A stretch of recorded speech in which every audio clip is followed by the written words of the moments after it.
Does it sometimes feel like every time you need to talk to your husband about investing in your business, that you're setting yourself up for an argument or for disappointment? Would you like to be able to make the decisions you need to and take the action your business needs without feeling like you're asking for permission or feeling guilty that you're even thinking about it to begin with?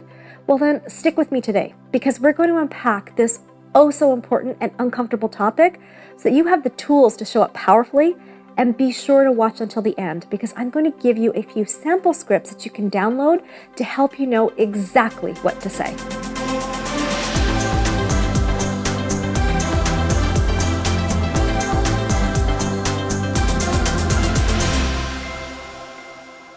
Hey there, I'm Nafissa Shireen, success coach for entrepreneurs who want to make a quantum leap in their income, and welcome to Living Forward TV, where I help you to create a thriving business you absolutely love all around your personal freedom.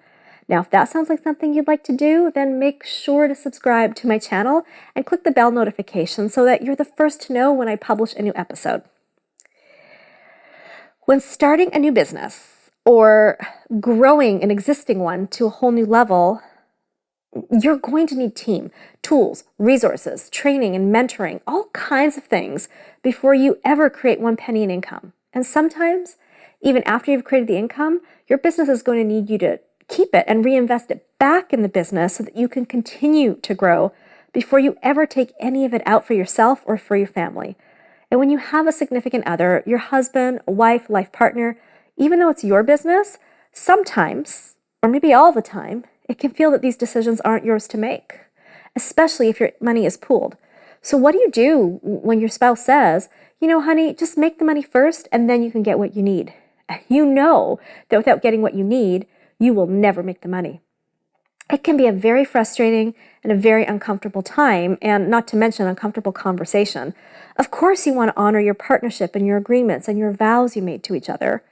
And if you're serious about making leaps in your income and growing your business, you also need to honor the commitments you've made to yourself and the commitments you've made to your business. Otherwise, forget growth. There's no business. So how do you balance it all? How do you make it work?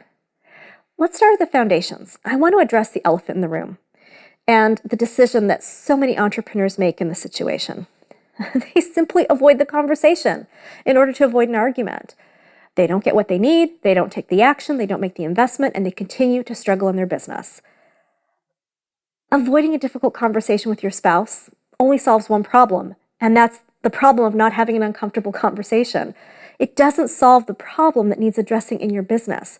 And here's a little bit of tough love. If this conversation with someone who loves you is a deal breaker, how much more difficult will it be to have other conversations that come up in your business with team, clients, and vendors? It will feel insurmountable if there's any problem that needs addressing.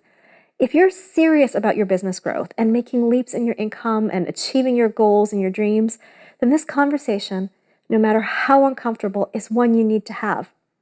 And heck, I understand, because I've had to have them too, and I continue to have these conversations, because at each new level of my own growth and development, the up level carries an equally up-leveled investment before the income comes in. And hey, my husband sometimes thinks I'm insane. However, if I avoided those conversations, I wouldn't be here with you today.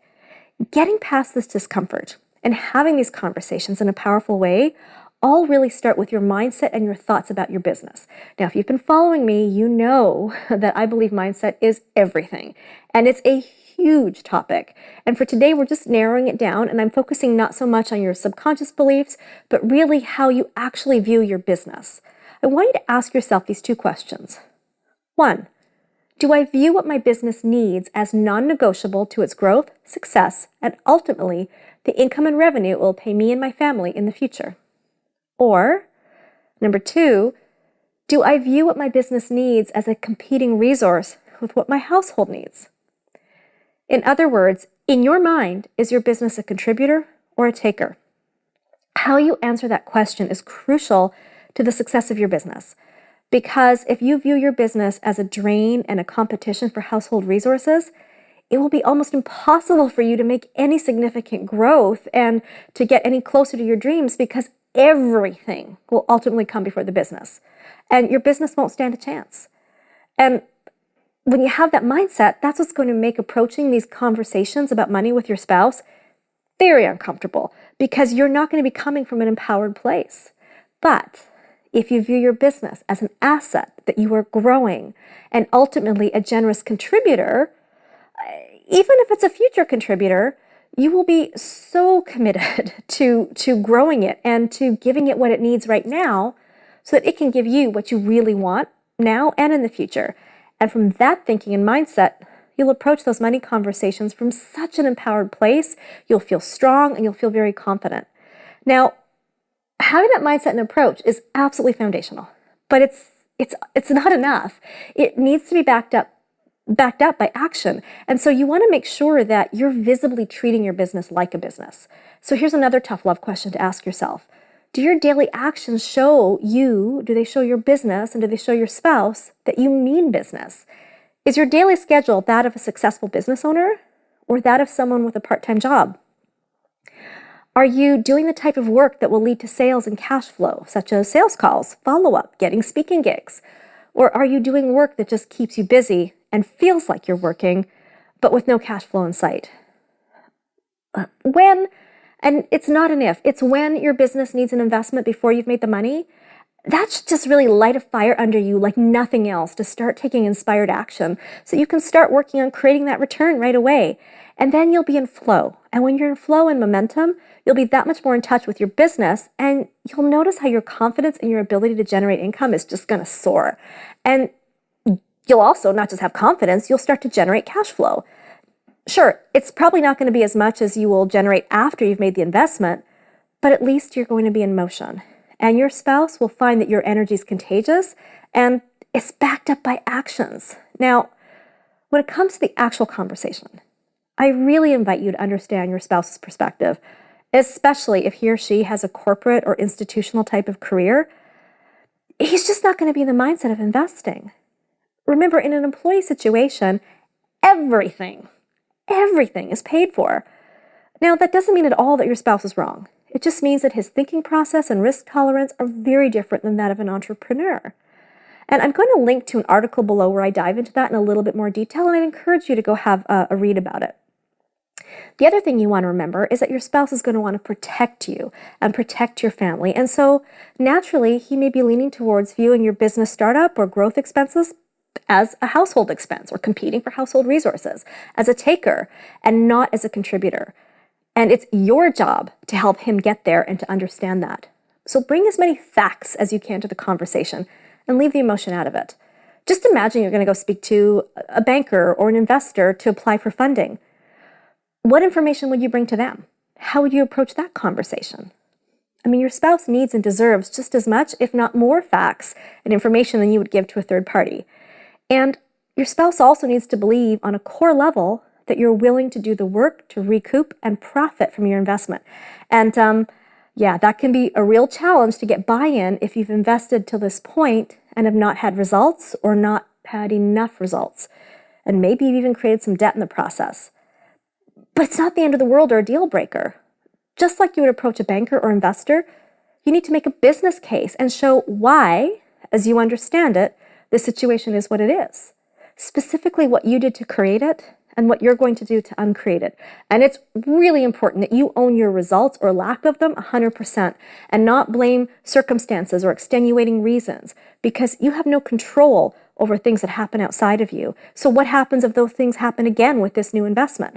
It's not very encouraging, is it? Right?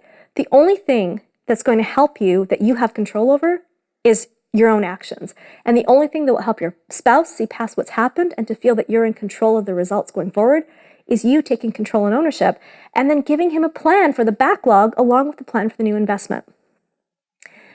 And when you're having the conversation, approach it like a CEO. The best way for it not to feel like you're asking for permission is quite simply, don't ask for permission. I mean, if you say, oh, honey, please, can I do this? I mean, just think about what you're communicating in your energy. That's not even subconscious. You are basically saying you don't believe you'll create a return or a result. It's a shrinking energy. But think about it this way. I mean, if you knew with 100% certainty that you'd get 5 times the investment as a return, you wouldn't even think twice and you wouldn't worry for a second. And you'd approach the conversation that way with that energy and that power, if you would even have the conversation at all, right? Now, I know you don't have that kind of guarantee. None of us do. but you need to show up and approach the conversation and investments with that same confidence and assured energy in the action you're going to take. When I approach my husband about some of the six-figure investments I've made in my own business, he's not exactly jumping up and down for joy about it. I mean, let's be real, it's a huge investment. But because I give him the facts and I show up as a CEO and I invite him to join me in the decision, which is very different than asking permission, we've always been able to come to an agreement that works for both of us. Same thing for his business when he needs to make an investment. Now, you may not be investing that much, but whatever it is you need can sometimes feel like that much when it's ahead of the income you're making. And I get it. I mean, there was a point for me where investing even $500 felt like the world.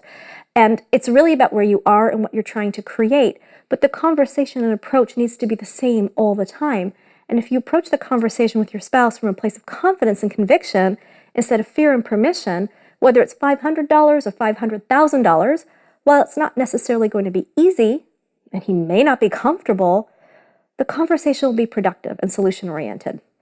And if you've laid the proper foundation with your mindset and your actions, you'll find that he's likely going to be open to the conversation and suggested solutions. And if it's a big amount, it may take more than one conversation, and that's okay. I've prepared a few scripts for you below on how to at least start the conversations. You can just grab them at the link below this video or hop on over to nafissashireen.com/43download. Now, before I sign off, I want to quickly summarize. When talking to your spouse about investing in your business, number 1, make sure your mindset is in the right place about your business. 2, take inspired action daily. Focus on activities that lead to sales, not activities that keep you busy. 3, understand your spouse's point of view and fears. 4, give him as many facts as you can and create a business plan. 5, don't ask permission, inform and invite. Number 6, be prepared for more than one conversation. And number 7, decide if you want it bad enough to make it happen. Let me know below your ahas and what you found most helpful today. And if you have any tips you'd like to share on having these conversations, then please share them with the community below as well. And remember to share this episode with someone who you know needs it, and don't forget to subscribe to my channel. And if you really want to grow your business and meet an awesome tribe of entrepreneurs and get daily inspiration from me, then I'd like to invite you to join the Living Forward Facebook community and continue the conversation. Simply hop on over to livingforwardcommunity.com, click the Join Now button, and I'll see you on the inside.